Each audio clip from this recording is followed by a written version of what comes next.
మరి అటు GT versus SRH match అయితే అయిపోయింది. ఇప్పుడు ఎస్ఆర్హెచ్ అయితే మరి దారుణంగా ఓడిపోయిందని చెప్పాలి.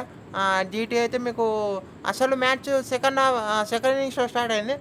కానీ ఫస్ట్ హాఫ్ చూస్తే అయితే ఎస్ఆర్హెచ్ మంచి జాబ్ చేసిందని చెప్పాలి.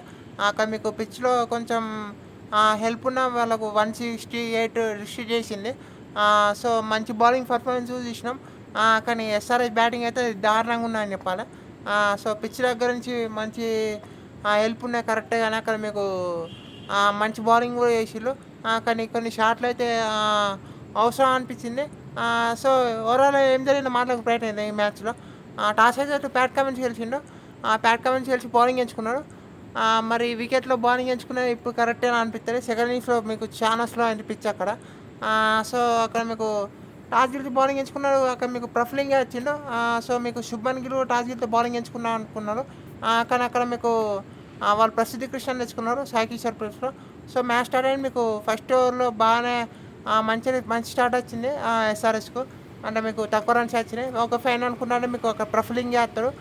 సెకండ్ ఓవర్ నితీష్ కుమార్ రెడ్డికి ఇస్తారు. మంచి మూవీ అనుకున్నా. మీకు థర్డ్ ఓవర్ కూడా అక్కడ మీకు ఎక్కువ రన్స్ లేదు. సో, మీకు అక్కడ ప్రఫులింగ్ చేస్తారు. ప్రఫులింగ్ అక్కడ మీకు వికెట్ ఇస్తారు. శుభ్మన్ గిల్ వికెట్. మీకు తన ఓవర్ కనుక చూస్తే మీకు అంతకుముందు అన్ని బాల్లన్నీ short of the length hard length ఇది చేసే ప్రయత్నం చేసిండు. కానీ ఈసారి అన్ని ఫుల్ లెంత్ చేసే ప్రయత్నం చేసిండు. సో, అక్కడ మీకు బాల్ కొంచెం మూమెంట్కు జరిగిన ఒక క్యాచ్ అవుట్. ఆ షాట్లు బాగా ఆడతాడు గిల్లు. కానీ అక్కడ ఫీల్డర్ మంచి క్యాచ్ అని చెప్పాలి. సో, గిల్ అవుట్ అయింది. మళ్ళీ నెక్స్ట్ మీకు బట్లర్ వచ్చిండు. బట్లర్ సాచురేషన్ ఆడతారని కూడా బట్లర్ ఒక స్కూప్ ఆడపోయింది. ప్రఫులింగ్ బాలిండు. అక్కడ మీకు అది అవుట్. ఒక మంచి అపీల్ అని చెప్పాలి అక్కడ. సో, బట్లర్ అవుట్ అయింది. ఓకే, మంచి కంబ్యాక్ చేయొచ్చు అనుకుంటే ఎస్ఆర్హెచ్కు అక్కడ మీకు మళ్ళీ పార్ట్నర్షిప్ వచ్చింది. నిషాద్ సింగ్ వచ్చి కొంచెం మూమెంట్ అనేది ఇచ్చిందని చెప్పాలి జీటీకి. ఆయన తక్కువ బాల్స్ అయినా మీకు మంచి మూమెంట్ ఇచ్చిందని చెప్పాలి. పవర్ ప్లేలో వాళ్ళు జీటీ కూడా లెస్ దెన్ 600 ఉండే. మీకు నిషాంత్ సింగ్ వచ్చి కొన్ని షాట్లు ఆడిపోయిండు. మంచిగా ఆడతాను అనుకుంటారు. మీకు ప్యాట్ కమెంట్స్ వచ్చిండు. ప్యాట్ కమెంట్స్ వచ్చి బ్రేక్ వేసిండని చెప్పాలి అక్కడ మీకు. మీకు 9 ఓవర్స్ లోపే ఇక నితీష్ కుమార్ రెడ్డి 3 ఓవర్స్ ఇస్తారు. తర్వాత మీకు నిషాంత్ సింగ్ అవుట్ అవుతారు. నిషాంత్ సింగ్ అవుట్ అయిన తర్వాత మీకు మళ్ళీ ఒక వాషింగ్టన్ సుందర్ వేరే లెవెల్ నాకు ఆడతారని చెప్పాలి. ఒక డీసెంట్ నాకు ఆడతారు. కొన్ని షాట్లు అయితే బాగా అయినని చెప్పాలి. ఆ తర్వాత మీకు ఇక వాషింగ్టన్ సుందర్ బాగా ఆడుతూ ఉంటారు. ఇంకో మీకు సాయి సుదర్శన్ ఉంటారు. సాయి సుదర్శన్ బాగా ఆడతారు. శివమ్ కుమార్కి 2 ఓవర్స్ బౌలింగ్ ఇస్తారు. సో, ఆ ఓవర్ తన సెకండ్ ఓవర్లో కొన్ని రన్స్కి వెళ్ళింది అనిపించింది. కానీ అక్కడ సాయి సుదర్శన్ బాగా ఆడతారు. సాయి సుదర్శన్ నాకు వాషింగ్టన్ సుందర్ నాకు వేరే లెవెల్ నాకు అని చెప్పాలి. ఆ పిచ్పై కరెక్ట్ నాకు ఆడాలి అని చెప్పాలి. వాళ్ళు ఎక్కువ మీకు షార్ట్ ఆఫ్ ది లెంత్ ఎత్తు తప్ప మీకు ఎయిర్లో ఆడలేదు షార్ట్స్. గ్రౌండ్లో ఆడలేదు షార్ట్స్. సో, అక్కడ మీకు సింగిల్స్ బాగా తీసిళ్ళు. సో, ఇవన్నీ కలిసి వస్తున్నాయి. వాషింగ్టన్ సుందర్ లాస్ట్లో అయితే ఒక ఇట్లా కూకొని ఒక 4 కొడతారు. నెక్స్ట్ బాల్ 6 అయితే వేరే లెవెల్ కొడతారు. Next ball 6. సో, ఆ 10 రన్స్ మస్ట్ ఇంపార్టెంట్ అక్కడ మీకు. ఇషా మలింగ బాగుండు. ఇషా మలింగ కొంచెం రన్స్కి వెళ్ళిందా అనిపించింది ఈ మ్యాచ్లో. కొంచెం 4-6 రాకుండా ఉంటే బాగుండు అనిపించింది. అటు షకీబ్ హుసేన్ మీకు ప్రఫులింగ్ తన థర్డ్ ఓవర్ బాగా ఎత్తారు. ప్యాట్ కమిన్స్ మీకు 16 ఓవర్స్ ముందే తన బాల్ అవుట్ చేసుకుంటారు. సో, అక్కడ మీకు ప్యాట్ కమిన్స్ ప్రఫులింగ్ తన థర్డ్ ఓవర్ బాగా వేసిన మీకు లాస్ట్ ఓవర్ అక్కడ మీకు హోల్డర్ ఉంటారు. హోల్డర్ ఉండేసరికి నెక్స్ట్ షకీబ్ హుసేన్ వాషింగ్టన్ స్ట్రైక్లు ఉంటారు. సో, అక్కడ మీకు షకీబ్ హుసేన్తో వీళ్ళు లాస్ట్ ఓవర్ ఒక బౌండరీ మీన ఇస్తే మంచి ఓవర్ అని చెప్పాలి.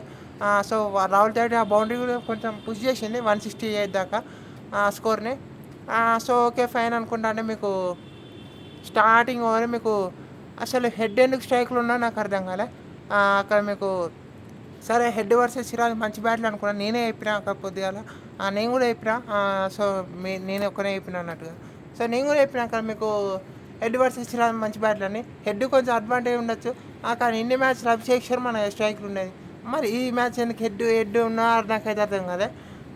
సో, మరి హెడ్ కనుక అభిషేక్ శర్మ కనుక తను కనుక స్ట్రైక్లు ఉంటే తను ఫ్రంట్ ఫుట్ వస్తారు. సో, సిరాజ్కి లైన్ చేంజ్ చేసే అవకాశం ఉండు. కానీ అక్కడ మీకు హెడ్ బీట్ అయ్యిండు. సో, లెంత్ చేంజ్ చేయాలక మీకు హెడ్ ఎటో ఆడపోయినా బాల్ ఎటో పోయినా ఒక క్యాచ్ అవుట్. మంచి క్యాచ్ అని చెప్పాలి. చాలా ట్రాల్ అయింది. ఆ బాల్ కూడా ఆగత్తాను. సో, మన సెకండ్ ఇన్నింగ్స్లో స్లో అయిందని చెప్పాలి pitch. So, head wicket must important మీకు. తర్వాత మీకు రబడా ఆడితే హెడ్ నేను పిచ్లో పై ఆడతాను అనుకున్నా.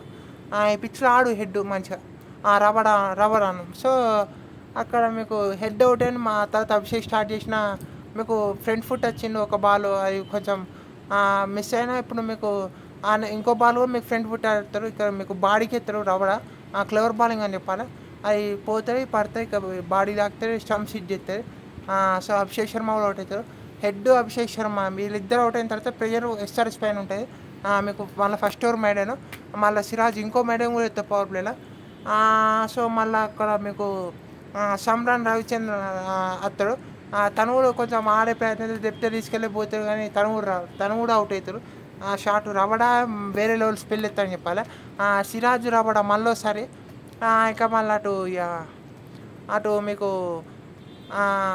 హెడ్ అవుట్ అవుతుంది. అభిషేక్ అవుతుంది. ఇషాక్ కిషన్ వేరే లెవెల్ బాల్ అని చెప్పాలి. ఫస్ట్ బాలే 140+ కిలోమీటర్స్ అది, అక్కడ మీకు క్యాచ్ అవుట్.